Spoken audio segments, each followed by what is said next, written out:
So here we are. I'm walking through a basically sporting goods store, and just gonna touch on some things, some good, some bad, and all that stuff. With a lot of people, like right here, is the outdoor cooking stuff. You know, obviously for your survival bag, you don't need any of this because like some of this stuff is quite heavy, quite bulky. But a lot of people, they like these little stoves and everything like that. And they're not bad. They're not great, but they're not bad. And there's a lot of parts you got to have to them to make them work. You know, and that adds weight.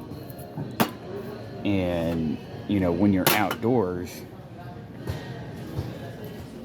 you know, you always got wood around you for doing a lot of things with it, doing a lot of cooking. You know, I've actually seen people carry some of these, and they're quite nice and handy. But, like, I personally would not have one of these. Like, maybe in a car, maybe in the back of a vehicle, but if I have to leave the vehicle for any reason, say vehicle breaks down, gets stranded, snow, tree across the road, something like that, I would not rely on one of these. If you have extra room and your bag's not too heavy, then yeah, this might be helpful for a quick way to heat up some water, melt some snow, because a lot of people suck at building fires out in the wild. You know, these are pretty quick and easy, and it's kind of hard to mess them up as long as you have, like I said, each part. And then you've used it, you tried it, you know how to work it, you know the upsides, downsides to it.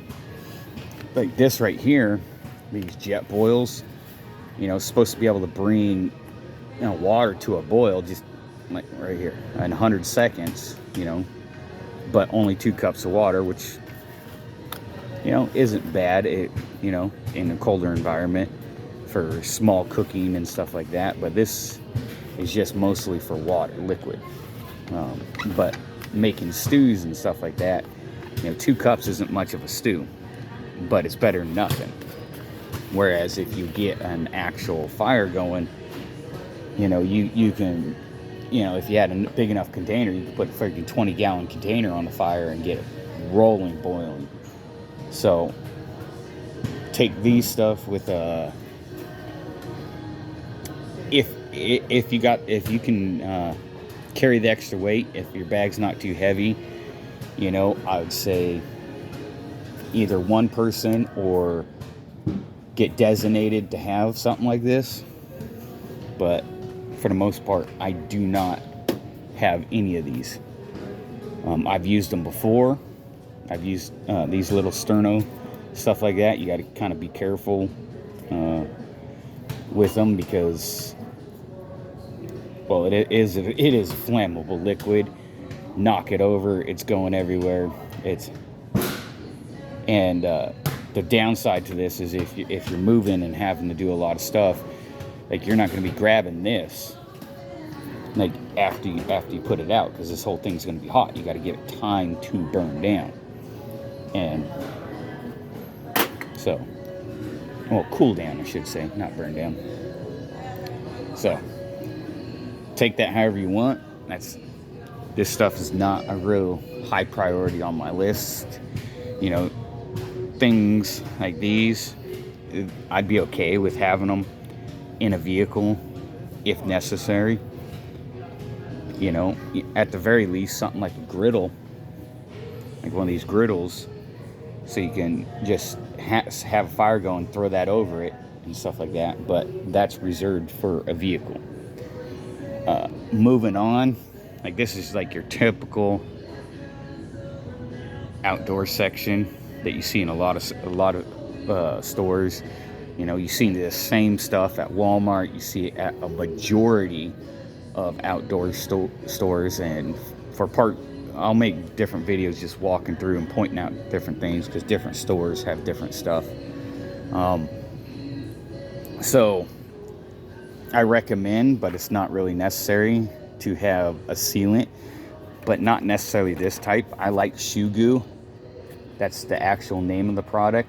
It comes in a bigger deal, and they're usually $5 or $6, so it's a little bit cheaper, and I think at least 4 or 5 times bigger. I think it's a 5-ounce bottle. I haven't actually held it and looked at it in a while. But the shoe goo, or these adhesives, these thick adhesives, are really good for repairing things like your shoes, tarps, fucking odds and ends stuff, real quick, real easy.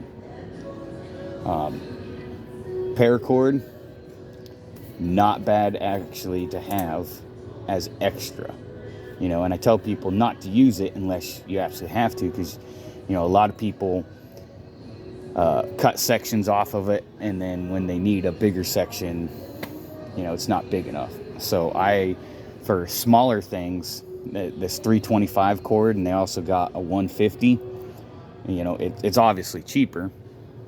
And if you need just short sections that are generally for lighter stuff, like this works great.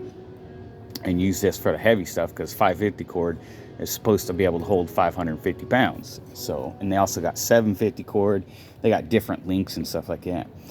But if you want to go super cheap, this place don't have it, but there's this thing called bank line. If you're in a maritime store, like a sailing store, they'll have it.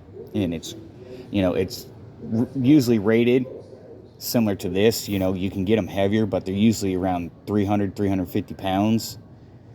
But you get a roll of 1,000 feet for $30, and I've seen online where people just had excess, like the thing is like this size, but it's just wrapped around a little cardboard core, kind of like a toilet paper core, but it's freaking, like, you get 1,000 feet real cheap. And online I've seen it for freaking this price, $15 for 1,000 feet of that stuff. And a lot of people like to use it for netting projects and stuff like that. So search around, find a discount. You don't have to go and get name brand stuff. This is a kind of a bigger company. You'll see this company in a lot of stores. So just search around. Sometimes people are getting rid of shit, and you can get it for a fraction of the price. Compasses, never really liked compasses, because if you got a map, then you don't need a freaking compass. Like, if you're in an area that you've been through, got a map, and everybody says you need a compass. No, if you know how to read the map, you absolutely do not need a compass. The only time a compass becomes important is if you have A, the correct map, and B, like if you're going to be moving at night, which I don't recommend unless you really know what the hell you're doing. And the reason why I say correct map is because a lot of maps do not have the correct conversion for the magnetic field to deviations, and your map has to be updated every single year. And that's very important, because the deviation lines, like, they shift every year. So when this is pointing at north on the compass, that's actually not true north almost 99.9% of the time. But a lot of people make a mistake thinking it is. So do not get those unless you absolutely need to. And not only need to, but you got to have the training on it. This seems like a cheap plastic one. This company usually has the cheaper stuff, which is, they're not bad, but they're not great. They're all the same, right? And you can go online and find better quality ones for about that price or slightly more. But before you even think about getting a compass, make sure you know what the hell you're doing and you have the right maps. Otherwise, there's no point. And there's no point in even knowing what direction is north, which is a big thing for people in survival communities. Like, oh, you always got to find north. And it's like, why? And they can't come up with a good answer. If you know that you need to go north, or you know exactly what direction from where you are to where you need to go, then just fucking go there. And if you don't know where the closest safe haven society is, like road or town or anything like that, if you're lost in the woods, hence the term lost, then knowing where north at gets you absolutely freaking nothing. So the only real exception is if you're like in the Sahara Desert and you're trying to keep on a straight line. Yeah, you know, you're picking a direction to go because you believe the closest civilization is there, and so you keep north. You guide off north, like the North Star at night, or you know, if you got if you know the deviation and stuff like that, you can use a compass. But it's unlikely that you're going to know the deviation without having a map. And if you have a map, you're going to know where you're at. But you know, like going off the North Star isn't, you know, is important if you're in an area where you can't get basically like a landmark to guide off of. Knowing north gives you a landmark, but that's insanely rare. That's incredibly rare. You either got to be out in the middle of a very flat, a very void desert like the Sahara Desert, or you got to be in the middle of the ocean. And if you never go to those places, then you don't really need that. It's a waste of time spending time, energy, and money on stuff to find north, or, you know, learning the stars is just fun, but using the stars to find north or south, depending on if you're in the northern hemisphere or southern hemisphere. A lot of people will disagree with it, but nobody can come up with an actual scenario other than those two that you're going to need to know where north is. So it's a completely pointless waste of time. You know, duct tape, always good to have in a survival bag. They have them where they don't have the center part in it, and so it's a tinier roll, but it has just as much tape. It can be useful for making minor repairs to shoes, to clothing, to tarps, blankets. You know, some people use it as a bandage. If they got a nasty cut, they'll use it in place of like butterfly stitches and stuff like that, you know. And so duct tape can be very good. These shovels, okay, I like these collapsible shovels because they absolutely collapse down. A lot of them have a pouch that you can put it in and attach it to the outside of your bag or to a belt. You know, they help with digging, but if you don't want to carry the weight, then you could just use a stick for digging. It's called a digging stick for a reason. Our ancestors used it for hundreds of thousands of years without fail and never had a problem with it. And you just need wood around where you're at, carve it down, and bam, you got something to dig with. Now, something controversial. A lot of people like these little axes and stuff like that. You know, these camper axes and stuff like that. Even things like this. Like this has no weight to it whatsoever, so you're not going to be splitting wood with it. You know, you could be this is for like taking off smaller branches off larger logs. You know, this little thing. Now this is a little bit heavier, a little bit thicker, a little bit stouter, so they can actually split smaller chunks of wood, like if you have rounds like that.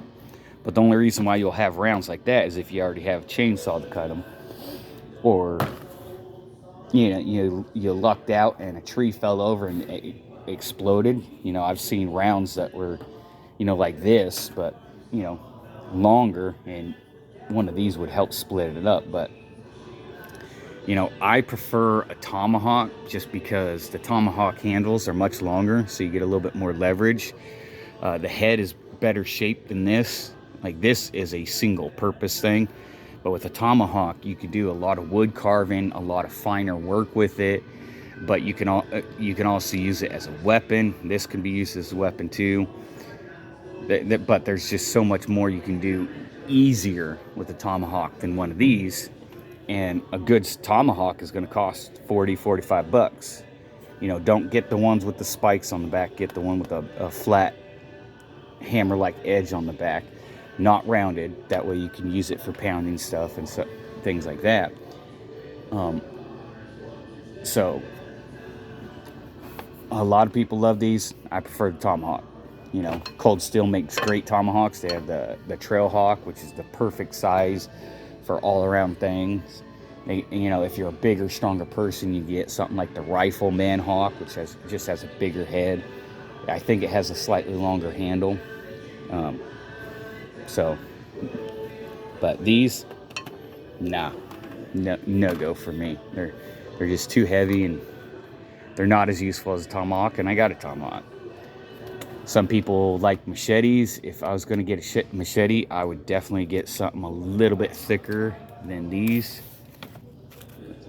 You know, it's kind of hard with the shine to get it in the video, but they're not super important if you got a good survival knife, which we'll go over to the knife section here in a little bit to kind of point out some of this stuff, and we'll go to different stores which have bigger knife selections.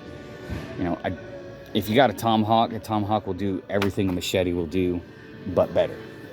So don't worry about machetes. You know, if you're gonna go through the jungle, a machete, you know, swinging that all day to hack things down when you're clearing out areas, it's a little bit easier on your arms than a Tomahawk. But, you know, other than that, like, it has no advantage over a Tomahawk. A Tomahawk can do everything that can do and more. Now these fire starters, these pre-packaged fire starters, I've used them. A lot of these will take a spark. Like, all you need is spark. So if you have a Bic lighter that has no more fuel in it, but it could still throw a spark, you know, some brands of these, I don't think I've ever used this particular brand, but some brands will actually catch off that spark. Or if you have a ferro rod, like one of these, they'll catch a spark and ignite off this. You know, you got different types of these fire starters, stuff like that.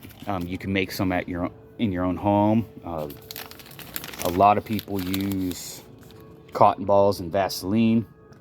My thing is, whatever you use, find something that that can ignite off a spark.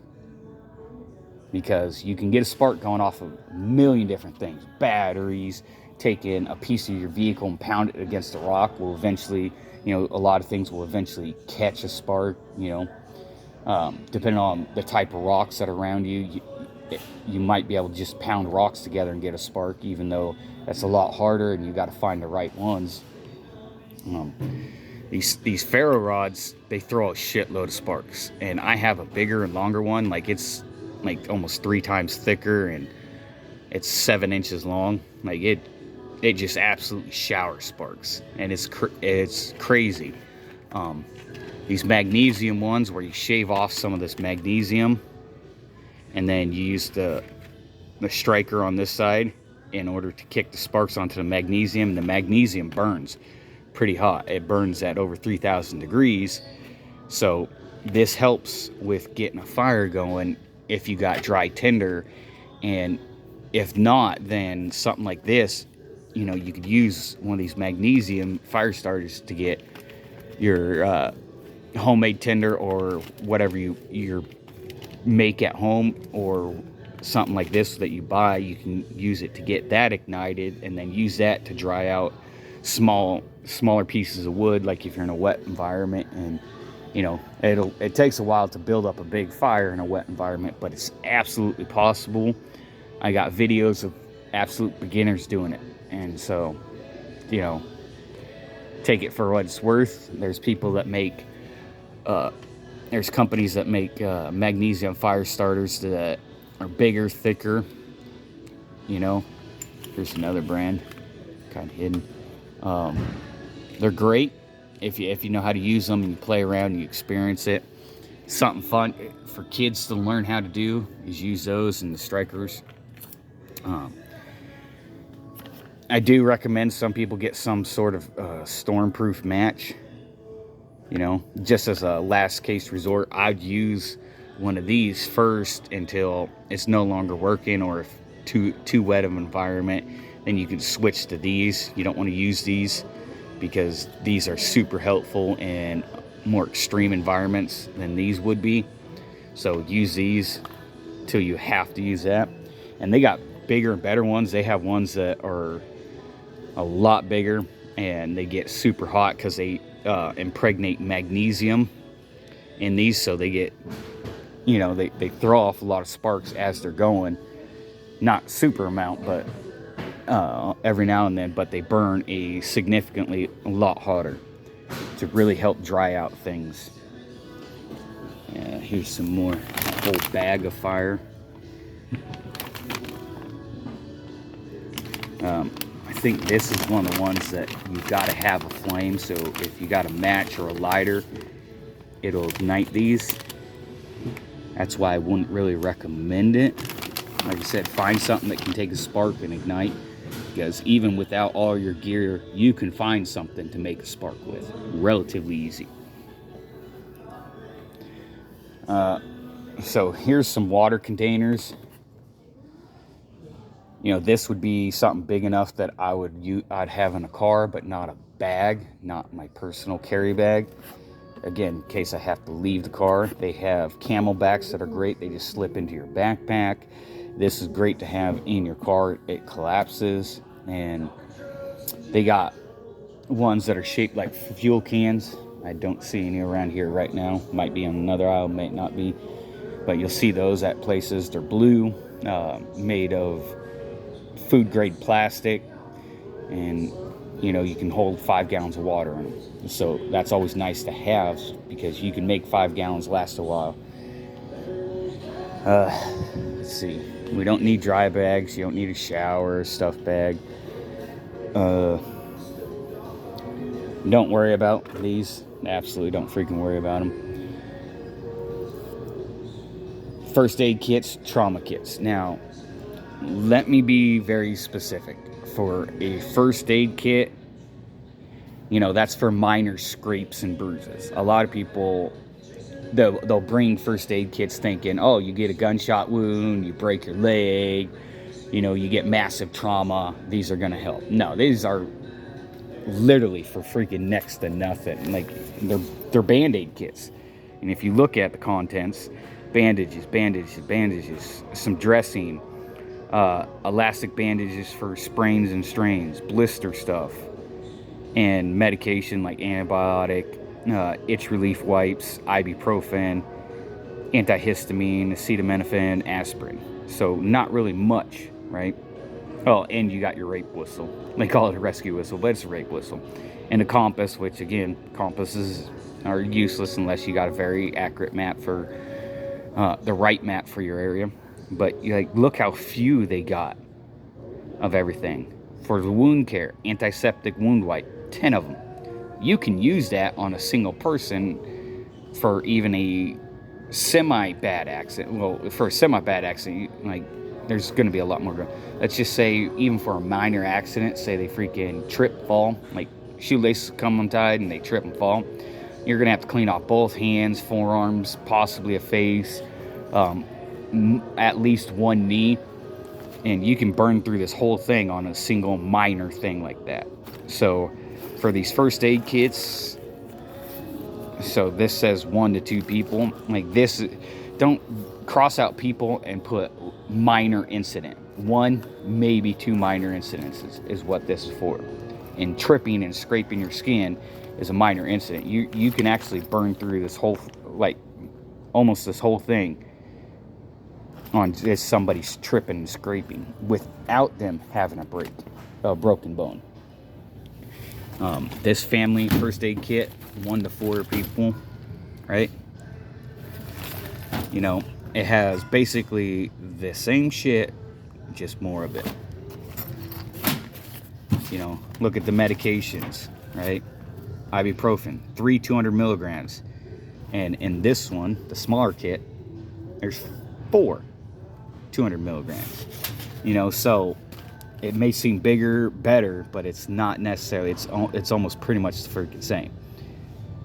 You know, there is some things a little bit more. You know, got gloves because you're probably going to be taking care of somebody else. Some alcohol swips, cotton tip applicators, tapes the same. Some of these medication things are less, some are more. Oh, it's got actual thermometer, single-use thermometer, splinter picker, basically tweezers, safety pins, cold compress. You know, not really anything I would actually use depending on the incidents. You know, that's minor injuries. Like as a kid playing out in the woods, I've gotten worse injuries than that was taken care of and managed by myself. This basically has the same thing, not a whole lot. You know, this is my super minor stuff. Now the trauma kits, this is for actual trauma, not like little boo-boos and stuff like that. So in this, as you can see, you got pressure trauma dressing, a tourniquet. These are SWAT T type tourniquets. Not bad. I prefer the cat tourniquets. The rats tourniquet is decent. These SWAT T, you know, they work. But, you know, it depends on your personal preference. Triangular bandage. And notice how it's just one, right? One of these. So this is just for one minor thing. Or one, you know. EMT shears, I got them. You know, if you don't have them, you know, they're nice to have, but a knife works. You just got to be super careful about not causing further injury. Permanent marker, people use that for when they're placing tourniquets. They either write on the tourniquet or write a T on the person's forehead in the time. Latex glove, trauma response instruction book, you know. So that trauma dressing, that is just, it's just an Israeli type dressing, as you can see here. That's the SWAT T tourniquet. It's basically like an elastic bandage, but yeah, not bad for severe injuries, because you know the pressure dressing, that's for a serious injury. Tourniquet is for life-threatening bleeding, but tourniquets are only put on arms and legs. You can't put them on around the stomach. You can't put them around the freaking head. Even though, like, you hear horror stories of people doing it.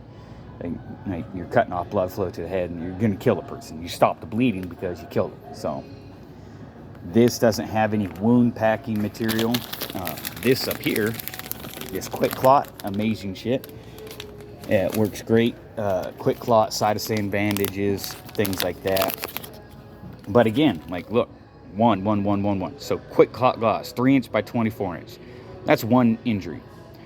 You know, like, so the Quick Clot uses a chemical reaction to stop the bleeding. Basically, everybody says it cauterizes it, and it basically does it because it does create a lot of heat.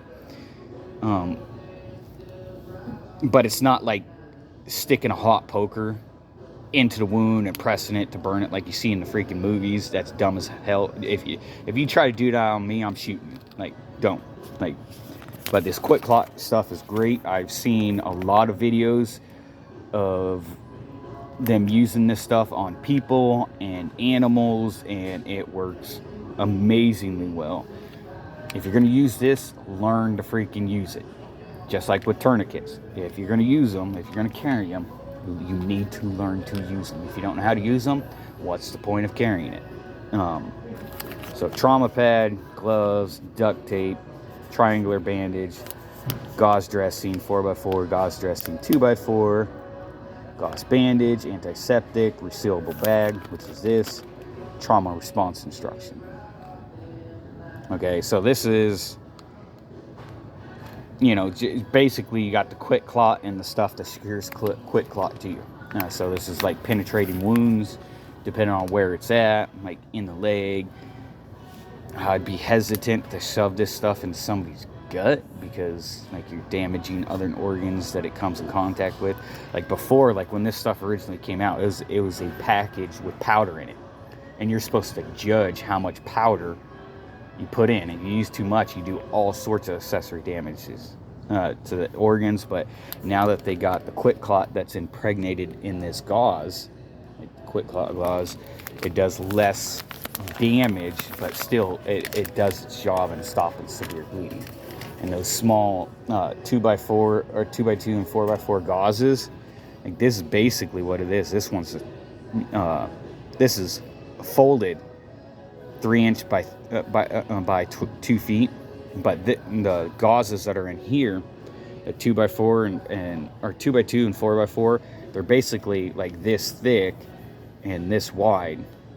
So it's not a whole lot. It seems like it's a lot, but it's not a whole lot. If you ever buy gauze from a medical place, then you'll see exactly how little it actually is. But this being impregnated with the quick clot stuff, you know, you pack it into a wound, it stops bleeding. Only use it if there's uncontrolled bleeding. You know, if you put basic gauze into a wound and hold pressure, a majority of the time that's going to work. If it's not working and you put that in there and reapply pressure, it's going to work, even for serious bleeding. I've seen serious bleeding that has stopped. Some people use tarps. These are heavy duty tarps, medium tarps, and like with the medical stuff, like we'll do videos on that to give you more experience of what you should be doing, what you should see and stuff like that. But moving on, heavy duty tarps, these are freaking heavier than a lot of people realize, because most people just get the small tarps. If you're going to get a tarp, at least get a medium duty tarp, but get it the right size, 10 by 12. I don't really carry one because, oh, here's an 8 by 10. That'd be a little bit better, lighter. There's not really a need for it. You know, if everybody says, oh, you can make a shelter out of it. No, you can make something that keeps the rain off you. That is not a shelter, period. End of discussion on that. Tarps don't make a shelter. All these tents are not shelters. Absolutely not. A shelter is something that's going to keep the water off you and retain the heat inside to keep you warm. Basically, think of shelters as something to keep homeostasis, right? You don't get too cold, you don't get too hot, and you don't get soaking wet. You should be, like, if a tent was a shelter in the middle of winter, you should be able to throw it down, strip naked, and kick back inside of it and be perfectly fine for several days. You can do that at your house because that's more of a shelter, but you can't do it with a tent. So I don't like tents, not to mention the fact, like, look at the size of some of these, right? A 5-person tent.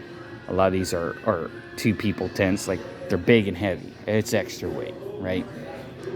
And there's really no point in getting one. If you want something to keep the rain off you or provide some shade, a tarp's fine, but don't get something too damn big. And if you can carry the weight, make sure you can carry the weight first before you get it. Okay. Over here, if you're in an area with a lot of mosquitoes, this shit works. Okay, you don't necessarily need any of these. You know, you can have them in your vehicle. You know, they're fine. These repellents work pretty damn well. A lot of people say these work. Haven't really used them. They got the wipes. They have the netting. They have more netting. These are refillable stuff. Afterbite. You know, if you have kids that are whining, bitching, pissing, moaning, that's a comfort thing that could be part of your first aid kit, your trauma kit. So, you know, having some of these is fine. Just make sure, like, it's put in appropriate space in your bag. If you notice, like, this one's already missing its top compared to these, right? This one still has the top on. I've lost one of these before, I think. So I was sprayed it on and everything. We were passing around, and somebody dropped this into the fire. So we obviously couldn't recover it because it melted. And so I put this in my bag, and, you know, over time, throughout the day, taking my bag on and off and stuff like that, this got turned around. And so when I put my bag down again, started it'd squirt, you know, and half, like this shit, like some of these are oily, not so much as they used to be, but you know, they may be slightly oily, and now you spilt it all over your bag, and your bag's good to go. It's not going to get bothered by mosquito, but like you don't have it for yourself. So if you're going to get these, like again with these, so easy to stick stuff in your bag and accidentally trigger it, waste it. Make sure you got one with the top, or like this has a locker on it, so keep those attached. But like this stuff works great. Some people are allergic to it. If you never tried it before, try it before you bring it with you. Whoops. So plant-based repellent, DEET-free. Some people prefer this stuff. I don't care which one you use. Like, I don't care if you even use these, you know. If you're, depending on the area, you may not need them or even want them. So all these bedding and mattresses, you don't need them. It's quite easy to make a comfortable bed out there. Now, let's go look at these right quick. Skip, we'll come back to that stuff. Sleeping bags. See how big these damn things are? Like, this one only goes down to 40 degrees. Look at the size of that. Like, there's my hand. You know, it's pretty freaking big when it's all rolled up. Okay, here's another one. You know, not too heavy, 2 pounds. Here's a 4-pounder, so it's rated down to 30 degrees, as you can see. 4 pounds, filled with 4 pounds. So, but it's a lot of size. And this is only going down to 30 degrees. There's ones that, like this one, down to 25. So they had to add an extra pound, so an extra 25% of weight to make it 5 degrees cooler. You know, here's one that's down to 10. Yeah, 30, 30, 40. There's 20. But they're big. Some people have trouble rolling them up to be able to get them back in these bags. It takes some practice. So if you're going to bring one, I don't like bringing these. If you're going to bring them or use one of these, make sure you practice rolling it and getting it into a bag. And I like it where it's like this, because if your shoulders get tired or whatever, you can just take it off, carry it in your hand, or toss it to one of the kids if you got kids, and like, here, you carry this, you know. You know, it's not going to be too heavy for a kid. It's just a bulky item. More tents and stuff like that. So the ones I like, I like getting either wool or felted wool blankets, because the thin felted wool blanket that I have, it's rated for 40 degrees, but it is a fraction of this size. It is tiny. Absolutely freaking tiny. And it doesn't come with a cover like this one does, a case that it comes on, but I can lay it out longwise and roll it up like thin, and then set it around my bag, or I can fold it several times over and get it to where it's in a small area. Like, this is some of the felted ones that they have here. This one's only rated for 50. This is fleece, not felt, but it basically, mine is smaller than this, and you can see the difference between them if I show you. But the one that I got that goes down to 40, let's put it up next to the 31, right? See the difference? Fraction of the size, right? So this one's rated for 50. That one's for 45. Again, fraction of the size. So it's lighter, and it being an easier foldable material, you can fold this up and have it any way which you like on your bag. Like this stuff, it's so thick, and you can't really roll that up any different way in order to get it into one of these bags and to be able to secure it and stuff like that. But this you can. So I would look around for felt or wool, because it'll get to a colder temperature rating, and if your body's used to sleeping outside, then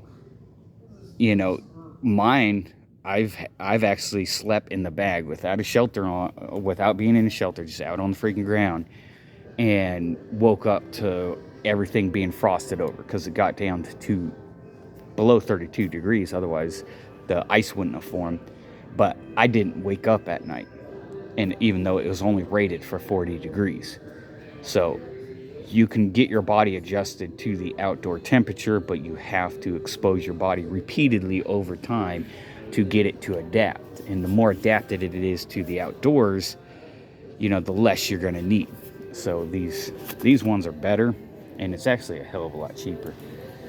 Like, what's this? It's 20 bucks, 24 bucks. Let's see what some of these. 69, 34. Well, this is 24 bucks also. But again, it's huge. So it's a lot. Even though it's not super heavy, it adds a lot of awkward size. And for your average normal bag, that's bigger than a backpack. So you're not going to be able to carry anything else. So be super cautious. Get things that are smaller that you can attach for things that you're going to need daily, like a sleeping bag. You're going to need to be able to take that off daily. Because when we get over here to these bags, I mean, this is a 40-liter bag, right? This is a 55-liter bag. Okay, back frame hiking backpack. So let me turn this around. When you look at it, so it's got this frame, solid supports right here. Got thick, wide, padded shoulder pads, which is going to make it a little bit more comfortable on you. This one has Camelback in it, so you don't need to buy an extra carrying thing. But as far as that smaller fleece one over there, that's easy enough to strap to the top of this without it being awkward, bulky, and huge, Or you can pull these out, right? These supports, right? And shove it in between these two so it's sitting down nice and low. So that's why I like the smaller ones. And plus, since it's not taking up the space internally, you can use all this internal size for whatever you want, the internal space for whatever you want. So when I'm picking a backpack, I don't want to go over 55 liters, because the thing is, if you have the extra space, like this one here, it's gone, but it's a 65 liter. It may not seem like it's that much more, but if you have the space, people tend to be able to feel it with stuff. And ounces lead to pounds, pounds lead to pain. But this is a good size. Like, everything I'd carry, like I could carry in something smaller like that. Like, that's half the size. I think this one's probably a 30 or 20. 30. So this is a 30 liter. So just over half the size. And so, like, the stuff I like to carry, I want to carry, I can fit in something like this because I don't need as much or want as much, But having this bag, like, if I pick up some stuff along the way, maybe I see some plants I want to friggin' collect, maybe I tag a few rabbits or squirrel, throw it in a little extra spare bag that I have to keep the blood off of everything else, and just tap it into the top, And I like things with extra little loops, to be able to secure things to the outside. Like, if you're in a rainy environment, you can actually, if you have the extra room, you can actually put wood in here. Like, so say you have a fire going, and you put wood next to your fire, it's drying out, and then you take that and put it in your bag to keep it, if it's going to rain, that way when you get to your next stop, wham, bam, thank you, ma'am, you have dry wood. So, super, super important. Water filters. A lot of people like these. I like Sawyer. To me, Sawyer's 10 times better. They last longer. You can back flush them. They have all these little gadgets that you can come with it to back flush. They're nice, easy. They slip into your pocket. A lot of these you can adapt and put on your hydro system. So you put it on your end piece right here between the valve and the tubing. So you can separate it and put one of those. That way, if you do have to use that bladder that's in there to contain water, you know, you contaminated the bladder, so you might as well have a filter on the end of it. And you know, these things are just great. They make some of the ones that come with bottles. They make the bigger hand pump ones, which I don't see here.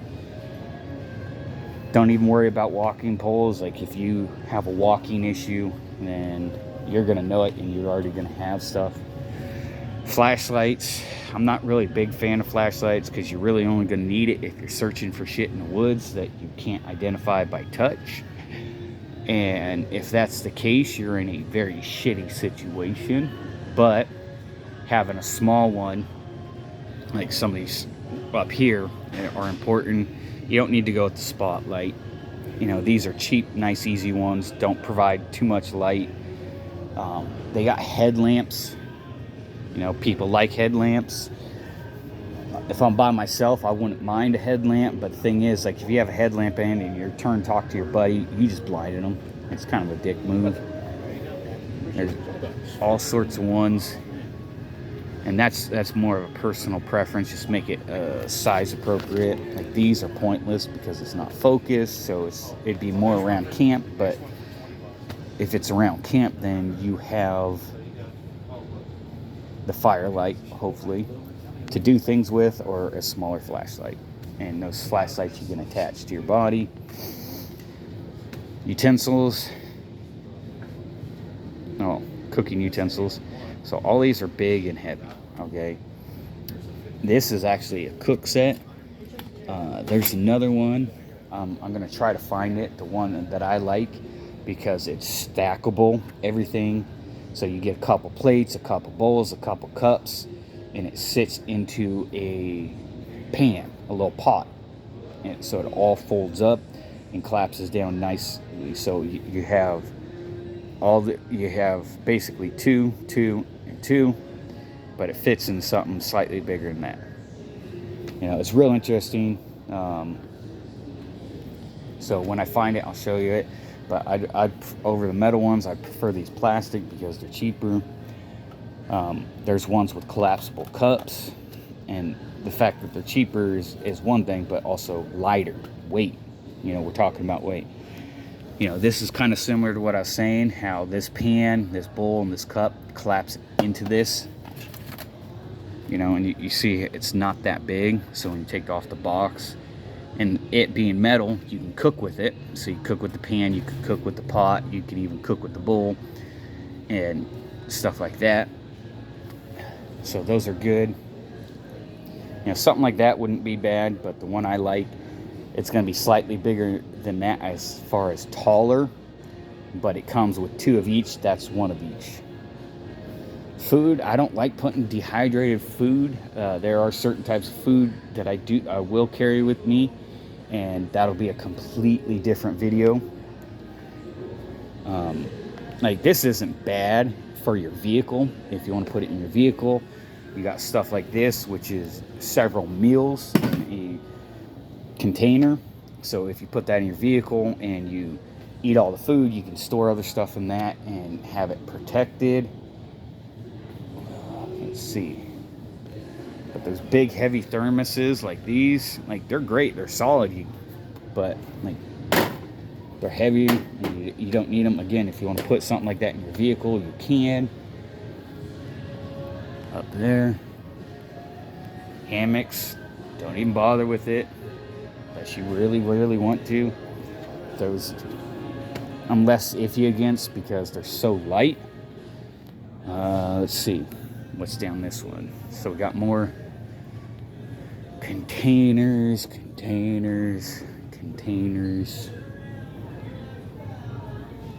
Yeah, basically containers. So dog training equipment, camouflage clothing. If you want to wear camouflage, you can. You can always camouflage any type of clothing that you find using mud and leaves and sticks and stuff like that. They're very easy. Okay, now we're getting into, let's consider it hunting equipment because that's what it is. Let me end this video and then I'll go find a knife section and we'll go talk about that.